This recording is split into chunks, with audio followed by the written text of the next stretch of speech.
England ਵਿੱਚ ਸਰਕਾਰ ਵੱਲੋਂ ਕੋਵਿਡ-19 ਦੇ ਚੱਲਦਿਆਂ ਰੁਜ਼ਗਾਰ ਨੂੰ ਬਚਾਏ ਰੱਖਣ ਲਈ ਇੱਕ ਸਕੀਮ ਦੀ ਸ਼ੁਰੂਆਤ ਕੀਤੀ ਜਾਵੇਗੀ, ਜਿਸ ਦਾ ਨਾਮ ਹੈ ਫਰਲੋ ਸਕੀਮ। ਤੇ ਪਹਿਲਾਂ ਵੀ ਇਹ ਸਕੀਮ ਚੱਲਦੀ ਆ ਰਹੀ ਸੀ, ਪਰ ਹੁਣ ਇਹ ਸਕੀਮ ਅਕਤੂਬਰ ਤੱਕ ਖਤਮ ਹੋ ਜਾਵੇਗੀ। ਸੋ ਚਾਂਸਲਰ ਰਿਸ਼ੀ ਸੋਨਕ ਨੇ ਨਵੰਬਰ ਤੋਂ ਇੱਕ ਨਵੀਂ ਸਕੀਮ ਦਾ ਐਲਾਨ ਕੀਤਾ ਹੈ, ਜੋ ਕਿ 6 ਮਹੀਨਿਆਂ ਤੱਕ ਚੱਲੇਗੀ ਅਤੇ 31 ਮਾਰਚ ਤੱਕ ਇਹ ਸਕੀਮ ਜਾਰੀ ਰਹੇਗੀ, ਜਿਸ ਨਾਲ ਰੁਜ਼ਗਾਰ ਵੀ ਬਚਿਆ ਰਹੇਗਾ ਅਤੇ ਜਿਨ੍ਹਾਂ ਨੇ ਲੋਨ ਲਿੱਤੇ ਹੋਏ ਹਨ ਉਹਨਾਂ ਨੂੰ ਵੀ ਸਰਕਾਰ ਵੱਲੋਂ ਅਦਾਇਗੀ ਲਈ ਹੋਰ ਸਮਾਂ ਦਿੱਤਾ ਜਾਵੇਗਾ।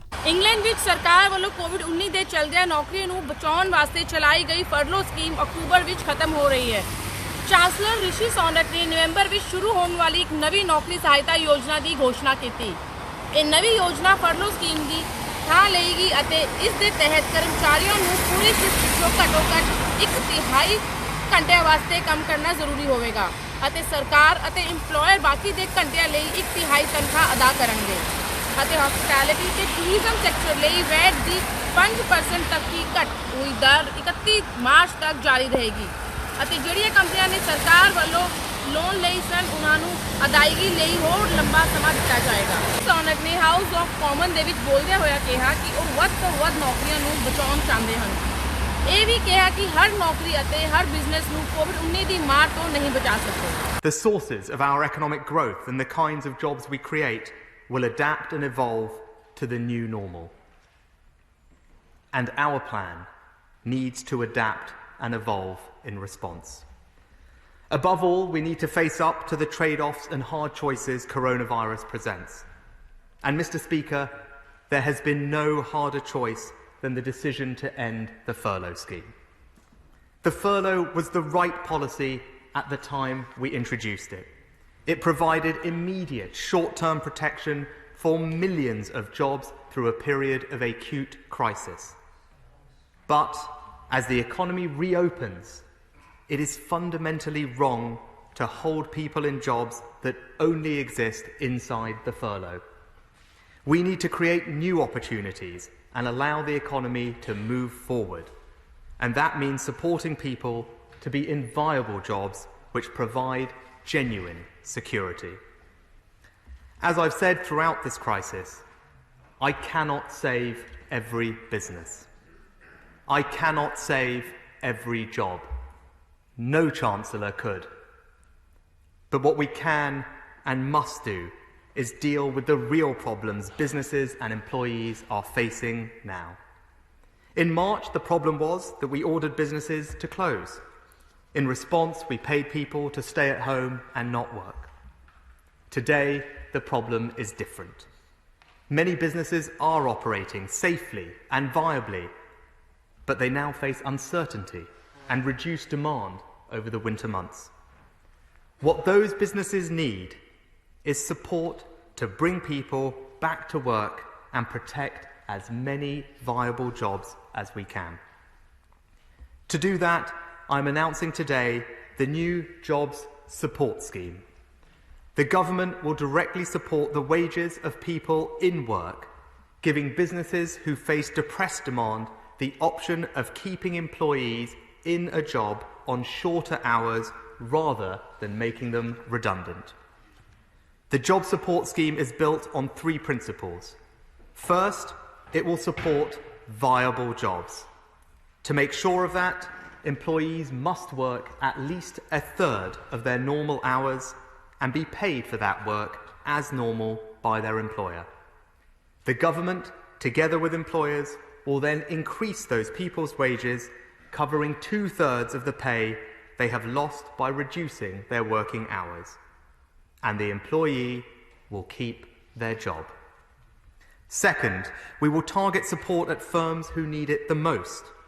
All small and medium-sized businesses are eligible, but larger businesses only when their turnover has fallen through the crisis. Third, it will be open to employers across the United Kingdom, even if they have not previously used the furlough scheme. The scheme will run for 6 months, starting in November. And employers retaining furloughed staff on shorter hours can claim both the Job Support Scheme and the Jobs Retention Bonus.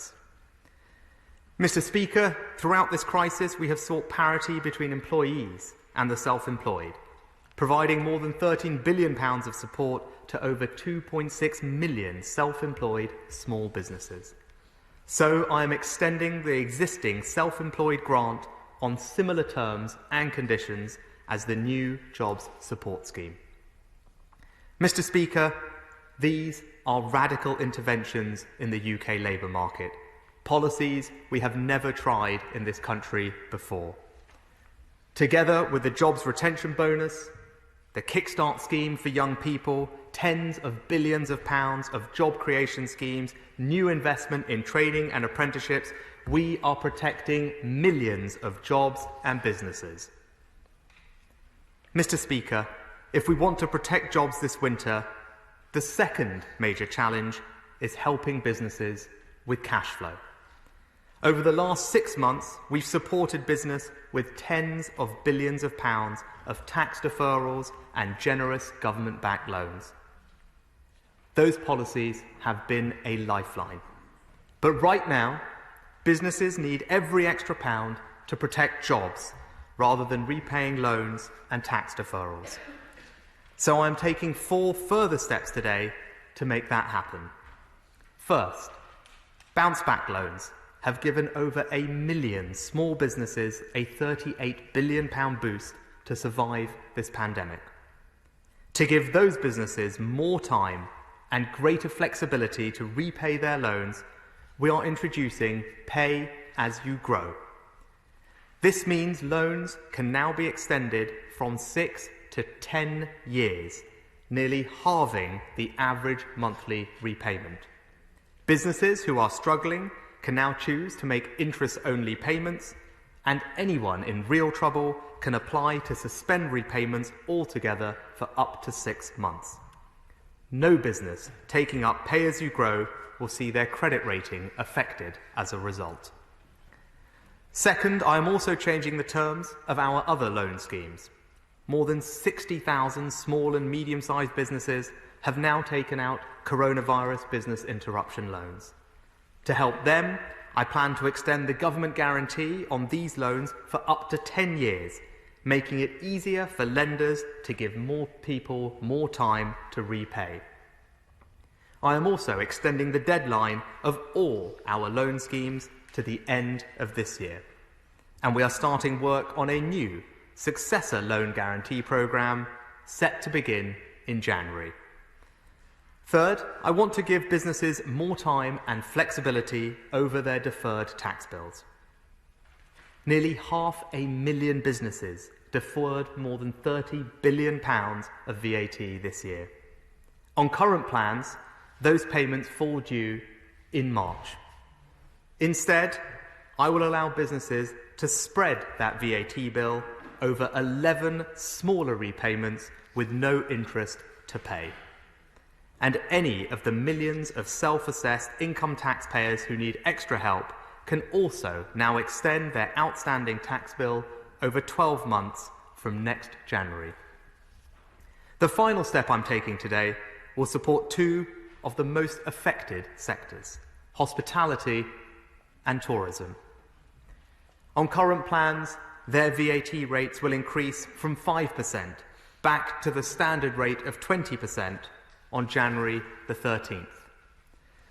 So to support more than 150,000 businesses and help protect 2.4 million jobs through the winter, I'm announcing today that we are cancelling the planned increase and will keep the lower 5% VAT rate until March the 31st next year. Mr. Speaker, today's measures mark an important evolution in our approach.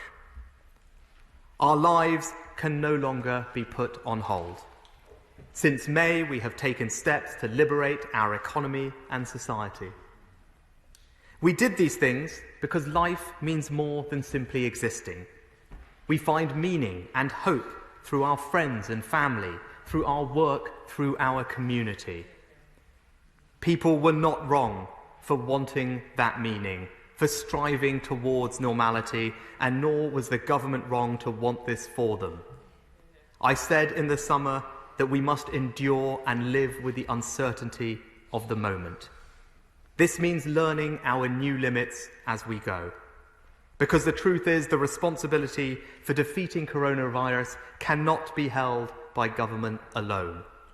It is a collective responsibility shared by all, because the cost is paid by all.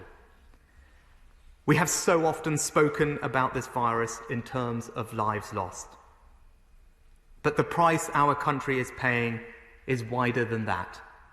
The government has done much to mitigate the effects of these awful trade-offs between health, education, and employment. And as we think about the next few weeks and months, we need to bear all of those costs in mind. As such, it would be dishonest to say there is now some risk-free solution, or that we can mandate behaviour to such an extent we lose any sense of personal responsibility. What was true at the beginning of this crisis remains true now.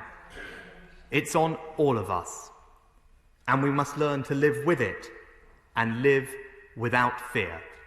I commend this statement to the House.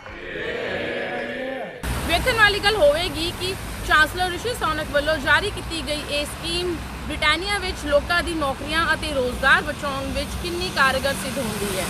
Anmol Kaur, PTV news, London.